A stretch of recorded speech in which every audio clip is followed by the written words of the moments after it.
আমার ভাইয়ের বন্ধু কাতার প্রবাসী। আমার ভাইয়ের সঙ্গে মাঝে মাঝে কথা হতো। হঠাৎ করে একদিন ভাইয়ের ফোন আমি ধরি। তারপর থেকে ভাইয়ের বন্ধুর সঙ্গে ভালো লাগা ভালোবাসা তৈরি হয়। তারপরে আমরা মাঝে মাঝেই কথা বলতে থাকি। এই কথাটা ভাবি জানতো, কিন্তু আম্মা যখন জানে তখন না করে দেয় কথা বলতে। কিন্তু তারপরেও এক পর্যায়ে ওনাকে আমি ভালোবেসে ফেলি। বাসাতে অনেক চিল্লাচিল্লি করে এসব জানার পর আমি তবুও ফিরিনি। একটা ফোন কিনে নেই তার সাথে কথা বলার জন্য। তারপরে ওর সঙ্গে কন্টিনিউ কথা বলতে থাকি 2 বছর। এর মধ্যে আমার বান্ধবী আমার বাসাতে আমার নামে কালো জাদু করে। আমার উড়না চুল আরও একটা তাবিজ পুঁতে রাখে আমার ঘরে। এই কারণে আমার বাসাতে মন টিকতো না।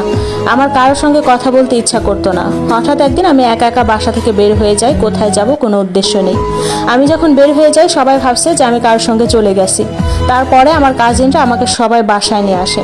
তারপরে ও ফোন দেয়। ও চাচ্ছিল যে সম্পর্কটা আমরা আবার শুরু করি, কিন্তু আমি চাচ্ছিলাম না, কারণ এটা নিয়ে অনেক কথা শোনাবে আমাকে বাসার থেকে। কিন্তু তারপরে কিভাবে আমাদের কথা আবার শুরু হলো।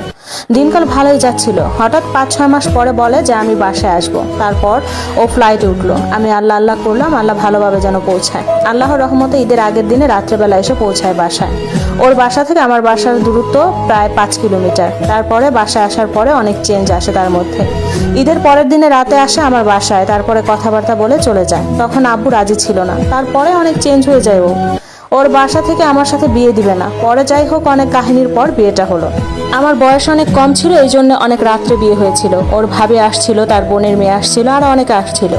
গাড়িতে আমি মাঝখানে বসে, ডান পাশে আমার হাজব্যান্ড, অপর পাশে আমার যা। আমার হাজব্যান্ড আমার যাকে অনেক কেয়ার করছে। ওর নাকি সমস্যা হচ্ছিল, এই জন্য। আমি শুনছি ওর ভাবির সঙ্গে ওর কিছু ছিল, কিন্তু কখনো বিশ্বাস করিনি। তারপরে যাই হোক যেভাবে হোক বাসায় গেলাম। আমার শাশুড়ি আমাকে আংটি দিয়ে গাড়ি থেকে নামায়।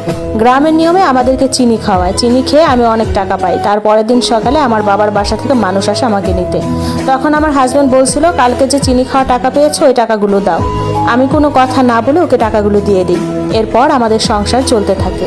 ও আমাকে ছোট ছোট বিষয়ে মারধর করতো। আমি ওকে সিগারেট খেতে দিব না এই জন্য মারতো। আমি নাকি বিয়ের আগে অনেক ছেলের সঙ্গে রিলেশন করছি এই জন্য মারতো। ও নাকি জানতে পারছে আমি বিয়ের আগে অন্য কারোর সঙ্গে থাকছি। ও নাকি বিয়ের রাতে জানতে পারছে কিছুটা। সেই বিষয়ে আমাকে অনেক মারতো। আমি জানতাম না 3 মাসের ছুটিতে বাসায় আসছে ও, আবার চলে যাবে। তাকে আমি অনেক অনুরোধ করছি তুমি যেও না। আমার বাসা থেকেও সবাই না করছে, বাবা তুমি যেও না। আমার মা একদিন বলছে বাবা তুমি যেও না। মাকেও বলছে তাহলে আমাকে 10 লাখ টাকা দেন। এই কথা শুনে আমার মা অনেক কষ্ট পাইছে। তাই বলছে যে যাও, তোমার যা ইচ্ছা করো।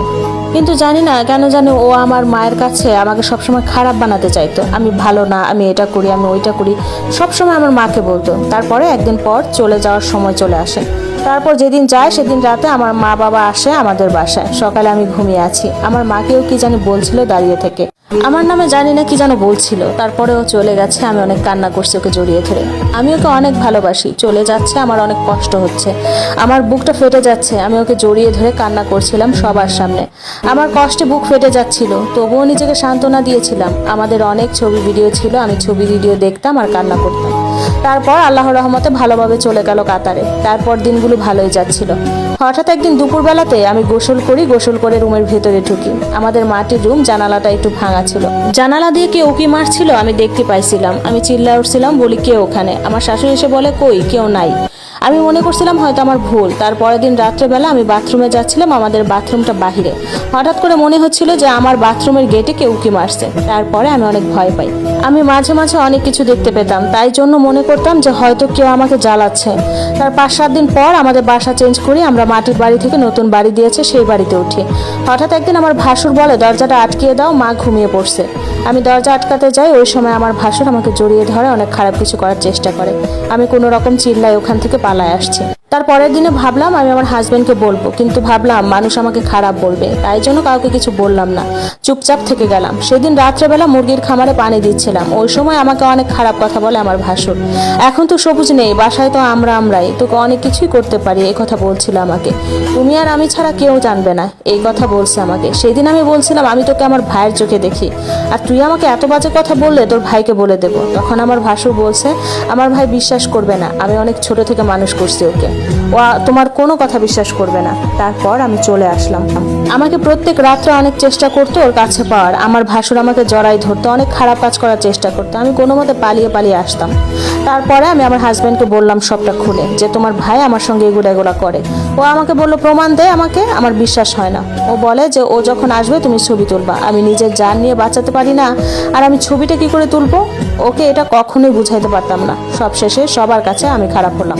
আমি চলে আসলাম বাবার বাসায়, আর সহ্য করতে না পেরে।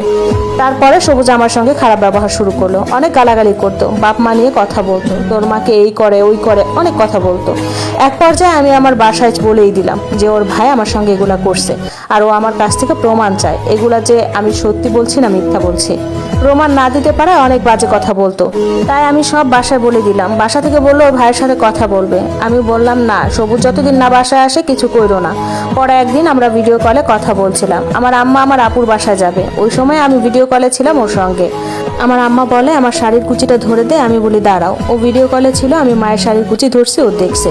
প্রধান সমস্যা, কিছুদিন থেকে আমার সঙ্গে খারাপ ব্যবহার করতো। মাঝে মাঝে আমার মায়ের সঙ্গে একা একা কথা বলতে চাইতো, কিন্তু আমি কখনো বলতে দিতাম না। কেন জানি আমার মন টানতো না। অনেকদিন পর হঠাৎ একদিন আমি এসে নামাজ পড়ার জন্য উজু করে আসি, আর ওই সময় সবুজ ফোন দেয়। আমি তো উজু করে আসছি, নামাজ পড়বো, এই জন্য ফোনটা লাউড স্পিকারে দিয়ে মাকে ধরাই দেই।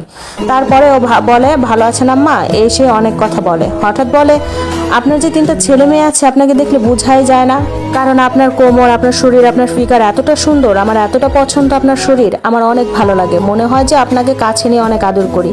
আপনার মেয়ের চাপড়া শরীরটা থেকে আপনার ফিগার অনেক সুন্দর, আর বলে না জানি প্রাইভেট পার্টটাও কত সুন্দর। আমি আপনাকে এক রাতের জন্য হলেও পাইতে চাই, আপনি আমার হবেন?